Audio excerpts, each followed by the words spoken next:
Hello and welcome to IndieWhat. Like always, this is Keenan presenting you some of the games in the indie genre. This time we'll be looking into the game Deadlight, developed by TEQUILA Works. Deadlight was released in October 2012 and is classified as an action-adventure platformer. It is available on Steam and Xbox Live Arcade for $14.99. Throughout the gameplay, each of these elements has a strong presence, although platformer is the true defining genre. I would also say that there are some horror and suspense elements given the setting. Deadlight opens in Seattle, Washington on the 4th of July 1986 following the story of Randall Wayne. It's unclear why Randall is in Seattle, as it's mentioned he is from Canada, but in this post-apocalyptic world anything is possible. As you play the game, it is dreadfully apparent that the world is not what it used to be. The world is infested with things called shadows after an event only referred to as Patient Zero. In this world, Randall is on a search for his missing wife and child, as well as trying to help his small group of fellow survivors reach a safe point. Although it shies away from making any references, the plot is strongly based on just about any zombie movie you might have ever seen, but the presentation still carries itself very strongly. There can be small lulls in the action as you try to maneuver between Seattle's buildings and rooftops, but there's also a good mix of fast-paced movement that leaves little room for error. Also, the player encounters a number of Randall's flashbacks that shed some light on his situation. Though it is never clearly said what caused this apocalypse to come about, there are a large amount of secrets to find. These appear in the form of a scrapbook as well as Randall's journal.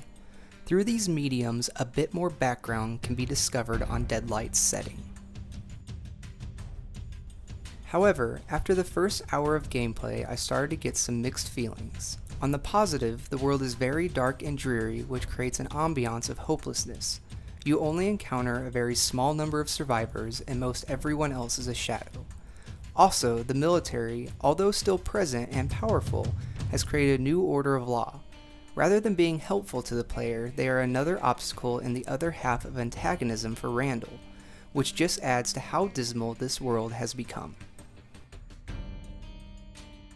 Yet, the negative is the controls can sometimes be very sluggish. Rather than have an immediate response to player input, actions seem to have to be timed slightly earlier for them to happen at the desired time. This hurts the fast-paced sequences as I had to start over a couple times through a long scenario because I jumped too soon. And in some of the slower transversal segments, some movements require a high degree of precision that are almost based on luck whether or not you grab that ledge or fall to your death.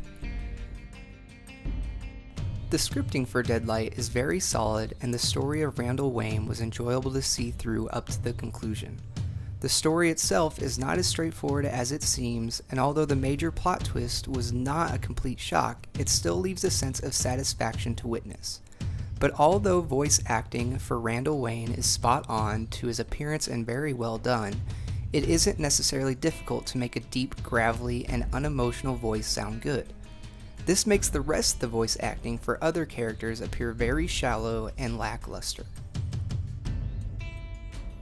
Overall, I found Deadlight to be an enjoyable experience. Although not necessarily challenging, as a sequence can eventually be overcome through repetition, the story is still a good one to play through for any post-apocalyptic fan. The graphics are definitely a plus for the game, and everything is well rendered. It's pleasant to see a side-scrolling platformer still have some good full 3D imagery. The soundtrack adds to each situation you encounter and enhances the experience. Deadlight really only lacks in some voice acting for the supporting characters. The controls also can be a little frustrating at times when you repeatedly try to make it through an area only to die in a various amount of ways, and the game can appear a little short. Overall, I have to give Deadlight a 3.5 out of 5.